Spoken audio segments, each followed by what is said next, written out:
Magandang ang boses ng damdamin.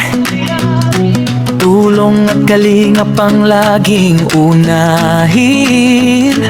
Hello everyone! Welcome back again to my channel. So for today's video mga kalingap, bigyan natin yung ating reaction, opinion about dito sa ating napanood, dito sa vlog ni Vincent Calyada. No, supportahan po natin siya mga kalingap. At nagulat tayo dito sa kalagayan ni Papa Franz. Bigla siyang pumayat, no, mga kalingap.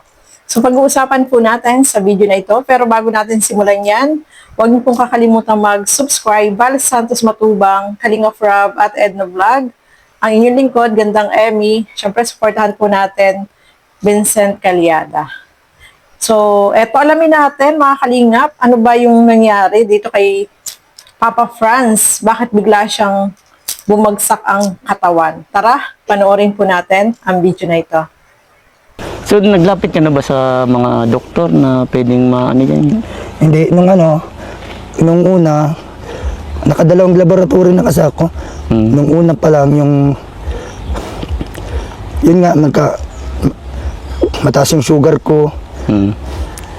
Tapos may pneumonia nakalagay sa x-ray. Tapos yun, mabilis yung pintig ng puso ko, mabilis akong nyalin. Tapos, after, siguro mga mahigit pa 6 months bago ako nakapa-laboratory. Pag nang labas ng laboratory, yung sugar ko medyo nagdagdag pa ulit. Nagtaas. Hindi. Pero nandyan pa rin yung pneumonia, hindi pa rin nawawala-wala. Doon na nagsimula yung ko. Kada magbablog ako, kargada ng mga plema ang ko. Kada vlog ko, maubo ako, kaya puro ako cut. Puro pusang ko, pag nag-vlog. Kasi kada salita ako, kasunod na ubo. So, talagang ilang ilang buwan kong yun, tiniis na. Talagang nagiinuman ako mga gamot kaso hindi siya Hindi nagtatalab. Oo, ngayon lang, ngayong buwan lang na ito, saka ko naglapit sa mga mga albularyo ganyan, mga yung sa herbal, kahit pa paano pero yung sugar ko kasi mini-maintain ko ngayon. Yun lang kinakabahala mo. Kasi na bago-bago. Kasi ang kasi niya, hirap na akong nasabi ko na yung dati nung pa, kaya hindi ako nakakasama dati.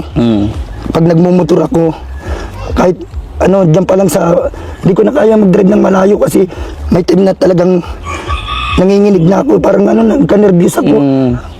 Hindi ko alam dahil sa ko data, sa sakit ko.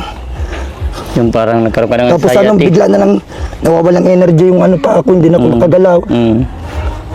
Tapos minsan nag-try ako ng kasama ko. Yung parang may mga oras na parang ko mabagsak, yung matutumba, pero maya-maya nabalik na din sa dati. So sa ngayon po mga kalingap, si DJ Franz, kahit ganito makikita natin sa interview pa lang, hinihingal siya. Pero okay lang sa'yo, bro? Okay lang Medyo na pero okay pa man. Okay lang. Nahihingal lang konti. Lalo na pa naglakad ako, malayo. Hirap ako. So yun po mga kalingap, si Papa Franz ay nagulat tayo. Kahit si Vincent Calyada ay nagulat din sa kanyang nakita na hindi niya in-expect na ganun na kapayat. Biglang bumagsak yung katawan ni Papa Franz, mga kalingap. At ayan nga, habang ine-interview siya ay humihingal-hingal po siya, mga kalingap. Dapat ay yung gamutan sa kanya ay tuloy-tuloy. So nalaman din po natin dyan na, ayun nga, yung meron siyang blood sugar at meron din siyang pneumonia. So yung blood sugar po kasi, di ba nabanggit niya dyan na may time na parang nanghihina siya, na hindi niya kayang yung nanginginig yung katawan niya, parang babagsak yung katawan niya, yung paa niya hindi siya makakilos, hindi siya makatayo. Ganun po talaga yung epekto ng mataas ang blood sugar or mababa ang blood sugar. Parehas lang din po. Kasi dati, nag-aalaga din ako ng matanda na may sakit na ano, yan, mayroong blood sugar. So, yun sa kanya naman kasi ay ine-injectionan ko. Injection. No, nag-i-insulin. No, mga kalingap. At same din ng kung ano yung nararamdaman. Ganyan na nanginginig, pinapawisan ng malamig.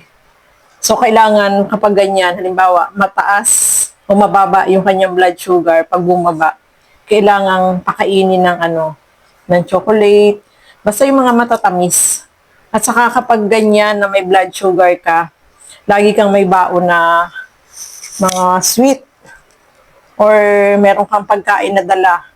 Kasi yung, bigla po kasi yung sumusumpong, bigla yung hindi mo akalain na okay ka, pero maya-maya, pagpapawisan ka ng malamig, nanginginig yung katawan mo, parang hinang-hina ka, parang gano'n ang pakiramdam ng ano, sinusumpong kapag halimbawa mataas or mababa ang blood sugar. Same lang din po yung nararamdaman.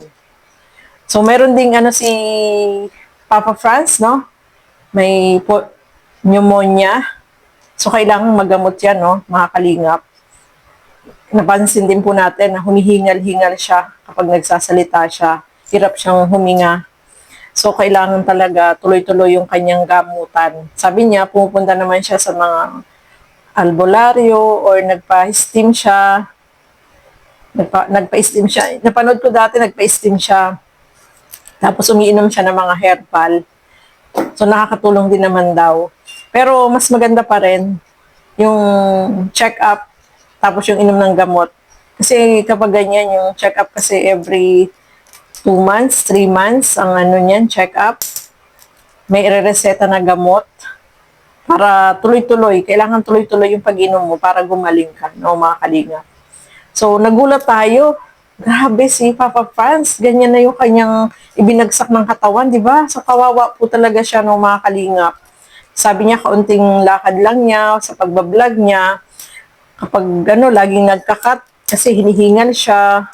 Sobrang kawawa po siya, no, mga kalingap. Sana ay mayroong mga mabubuting loob na tumulong sa kanya para sa kanyang gamutan. Kasi kailangan maagapan po yan. At saka yung ano niya talaga, yung blood sugar niya, kailangan talaga ano yan, babantayan niya yan. Kasi parehas lang po kasi ng ano yan, ng yung nararamdaman kapag sumumpong na low blood or high, mataas ang yung low ang ano mo, yung sa sugar mo, tapos tumaas, parehas lang din ang nararamdaman yung epekto. So, kailangan talaga laging na-monitor ang kanyang ano, ang kanyang blood sugar, no, mga kalinga. So, mayroon naman pong pang-monitor ng blood sugar para na ano yan, na ano siya, nababantayan po, no, mga kalinga. Pangit naman yung sobrang baba, pangit din naman yung sobrang taas. Parehas din po, no? Mahirap po yan, mga kalinga. Kaya kailangan talaga, hindi siya pwedeng kung saan yung malayong lugar na pupunta, dyan lang talaga siya sa bahay. No? Kaya sabi nga niya, pati yung pagbablog niya ay naapektuhan din. So kawawa naman po itong si Papa Franz, no, mga kalingap. Nagulat tayo na ganyan yung sitwasyon niya ngayon at sana ay ano yung gamutan niya ay ano, tuloy-tuloy po, no, mga kalingap. So, ayan po, no. Maraming salamat kay Vincent na nabisita niya si Papa Franz diyan at nalaman din natin na ganyan pala yung sitwasyon niya. Sabi nga niya, hindi niya binanggit yung pneumonia at ang sinabi niya lang ay ano lang yung sugar niya, blood sugar niya talaga ay tumataas, bumababa. So, sabi nga niya, nung nakaraan, nung pagbalik niya dun sa, nung check-up niya, ay parang tumaas muli. So, kailangan talaga ingat, no, mga kalinga. So, ayan po, maraming salamat sa inyong walang sawang panonood at pagsuporta dito sa aking mga ginagawang reaction video. So, hanggang dito na lamang po muna. Thank you and God bless po sa ating lahat. Bye-bye po!